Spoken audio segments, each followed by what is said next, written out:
Good morning. My name is Erica Reed. I'm the marketing manager for the Center for Musical Arts, and I have the enviable job of getting to talk to all of our faculty members to get to know them a little bit better. This morning, we're talking to Faye Nepon. How are you, Faye? I am very well. Thank you, Erica. Good morning. Wonderful. I have another interview that I will link to in this blog post that talks a little bit more about your personal background, your time in Italy, your long tenure as an instructor and a musician. So we have that as well. But can you give us just a general introduction to your time with the center and your time with music? Oh, well, my time at the center has been, well, I think 16 years now, right? I started in 2005. I had arrived in Boulder in 2004 and was thrilled to have found some people along my early journey here that led me to Peggy Bruns and Kathy Kusan, who are the founders of this beautiful community music school. So I've been with them again since 2005. Along the way, I have always taught individual voice and piano, and then I've had several groups. First, for many years, I had a women's a cappella group called Bella Cappella. Then I had a group called Showstoppers, another choir. And in particular, as you know, I have two wonderful adult musical theater and jazz voice groups. In terms of, you asked me my history with music. Yeah. Well, I know that's hard to put in a nutshell because it seems to me your life is music, but just, a bit of your background.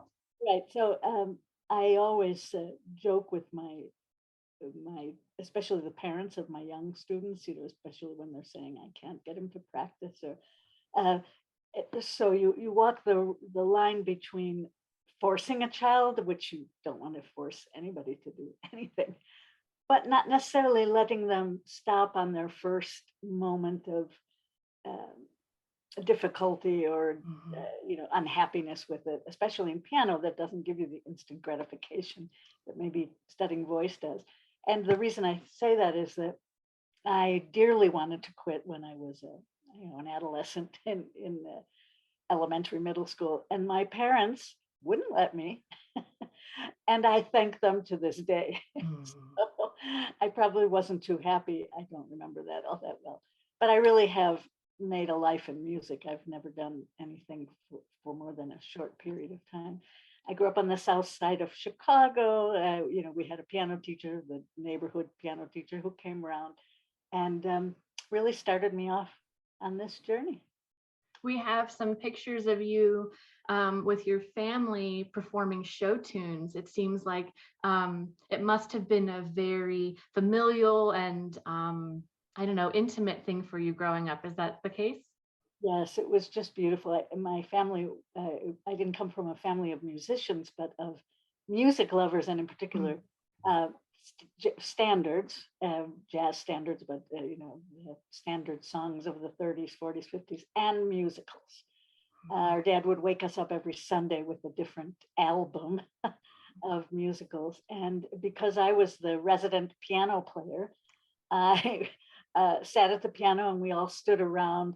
It's something that I say to my piano students and teach them as well, to learn chords, as well as learning to read, music, classical music, whatever, so that they can enjoy the piano much as one does maybe a guitar to pick up and strum. That you don't only have to learn pieces from beginning to end, but you can pick up a songbook, as I did, of musical theater or the Beatles or, I don't know, Lady Gaga, and accompany your friends or yourself or your family. Another thing to do instead of maybe turning on the TV, that you have music always with you.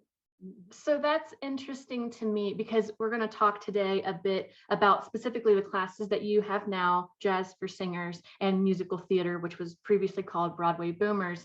But I want to ask first, what draws you to this sort of ensemble style of learning and sharing music? I mean, it seems related to me to the way you grew up singing show tunes with your family, but what is it about that ensemble feeling that draws you?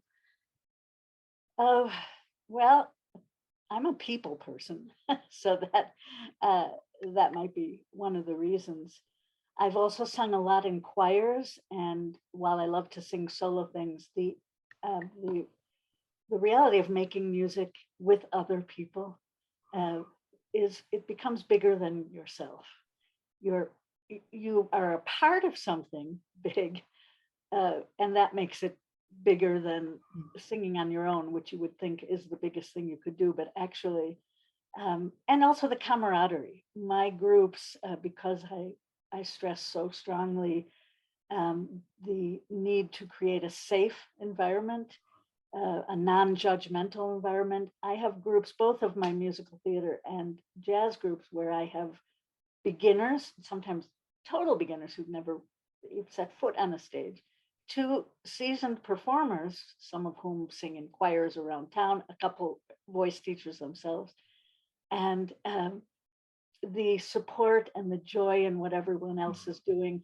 Not to mention, especially in musical theater, where we actually put together shows. And by the way, we have a show next week. Very, very exciting, where everybody has also a little bit of input in addition to getting coaching from me. The jazz voice group is, we sing solos, but again, everybody works on their solos together, and just looking out at your comrades and seeing them, smiling at you, and is just, I can see how gratifying it is for these folks. Well, those both sound like really welcoming and interesting classes. Can you, just to be clear, tell me who would be a good fit for each one of these classes? You've mentioned just recently that it seems like all abilities are welcome, but can you tell me a bit more about who might be drawn to these classes? Absolutely. You probably need to be a bit of a ham, even if you're shy, because you'd be surprised at people who say they're shy, but people who love to put on a costume and to create dialogues. And basically, bottom line, for musical theater, you have to love musical theater. We are mostly obsessed with musicals, and so we use songs that, and we don't write our own songs, but create the show. This show that's coming up is, we're going to be strolling through the Ritz. So the backdrop is, a fancy department store. So we're going to deck out the stage as such. The piano will become the piano. You know how in Nordstrom's there's a piano, a pianist. And so we have solos and duets. So people really get to know each other, and to perform for families and friends. So I would say that is the type of person that would draw, that wants to be on stage and strut their stuff. But Singing. it's based more on passion and interest than on skill level. Oh, yes, their skill level. I mean, the classes are structured so that it's kind of like a master class where everybody gets their own moment to work on their piece, which grows from the beginning, from them not knowing it or maybe having heard it. The pianist is an integral part in supporting and creating this safe environment whereby, yes, to explore and allow your passion to come forward. So many of these folks had been told in, I don't know, high school, man, maybe you should lip sync. And with us, it's not about, with me, it's not about talent. It really comes from passion and desire, and each person at their own level always grows. And so, yeah, passion is always the bottom line, as it is for the vocal jazz group. There, again, you would need to have an interest in or passion for jazz, which is huge, huge term. And I would narrow that down to the jazz standards.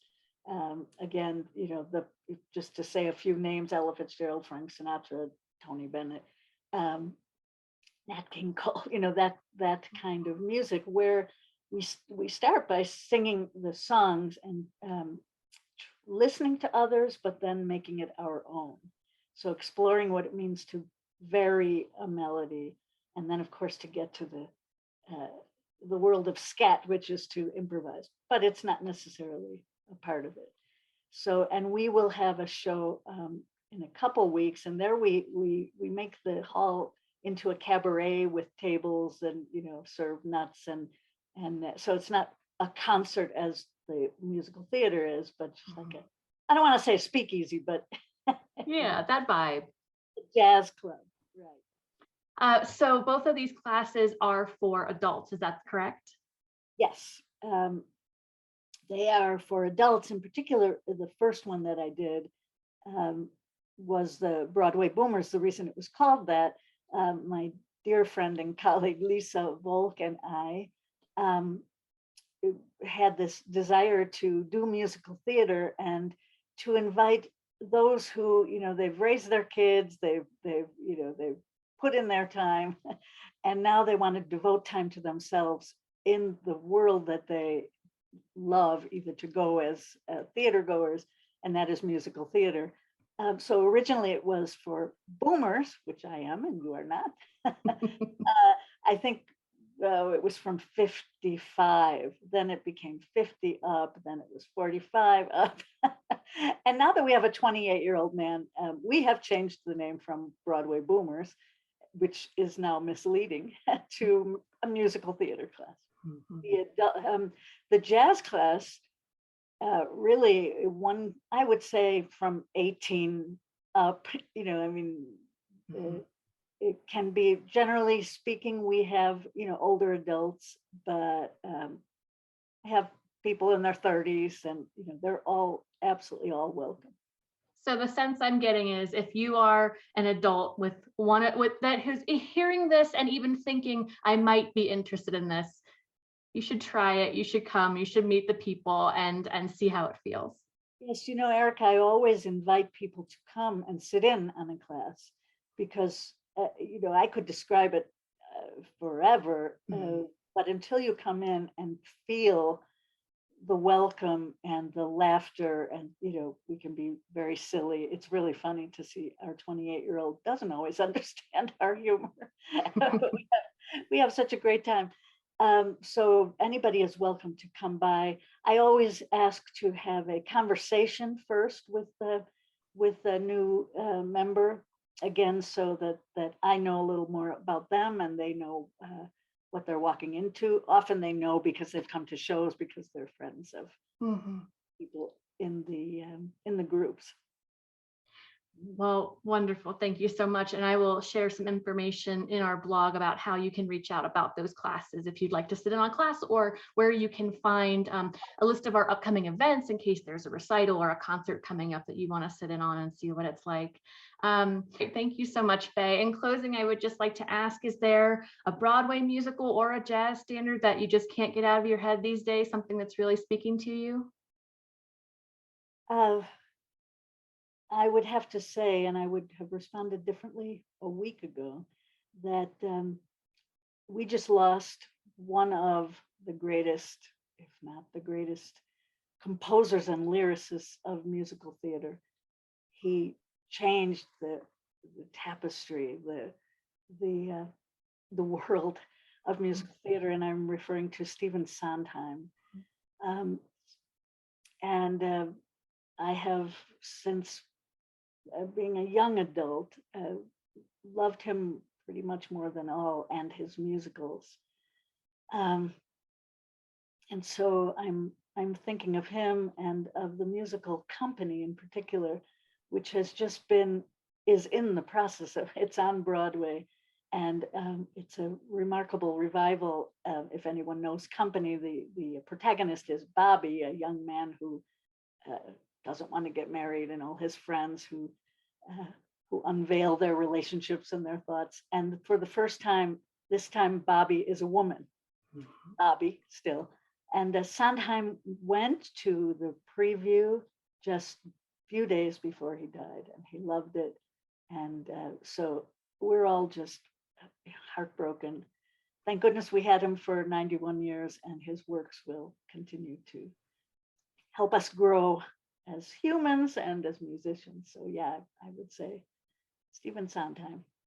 Absolutely. I think that's the perfect answer. I just watched Tick Tick Boom the other night on Netflix, which has some Sondheim references and even a little Easter egg appearance from him. And I think that we'll feel that loss for a long time. And maybe we can look forward to a sort of Sondheim review from some of your performers in the future. Well, actually, I'm creating that as we speak.